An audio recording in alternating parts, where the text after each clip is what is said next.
Os dereitos das mulleres conseguíronse loitando.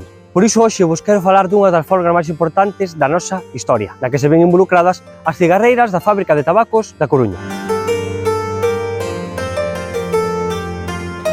Viaxamos ata o 7 de decembro do ano 1857. Miles de mulleres traballaban na fábrica de tabacos da Coruña, onde obtiñan o seu principal sustento para manter as súas familias. O problema xorde cando os xefes deciden introducir máquinas que aforrarían custes e tempos de traballo, pero isto suporía un grave inconveniente para as mulleres, xa que estas cobraban por cigarro producido e suporían unha disminución nos seus ingresos. Ante esta situación, as mulleres teñeno claro: vamos intentar destruir as máquinas. De feito, a prensa da época relata que moitas delas acaban no mar, xunto ca produción. As folgas acadan tal nivel de descontrol que os gobernantes deciden enviar o exército para sofocar as protestas. Ademais de logralo, deteñen a máis de 20 mulleres e envíanas para o cárcel. Esta vai ser unha das primeiras folgas organizadas por mulleres en Galicia. Isto débese a que o mundo feminino non estaba ben visto no sindicalismo e tenemos que esperar hasta o século XX para que se normalice a súa situación. Para finalizar, debemos sinalar dúas cousas. Unha, que a folga das mulleres das cigarreiras é todo un símbolo, e dúas, pois que as mulleres tiñan doble ou triple xornada laboral. Por qué? Porque tiñan o traballo das fábricas e o traballo na casa, cuidado dos nenos, comida e demais.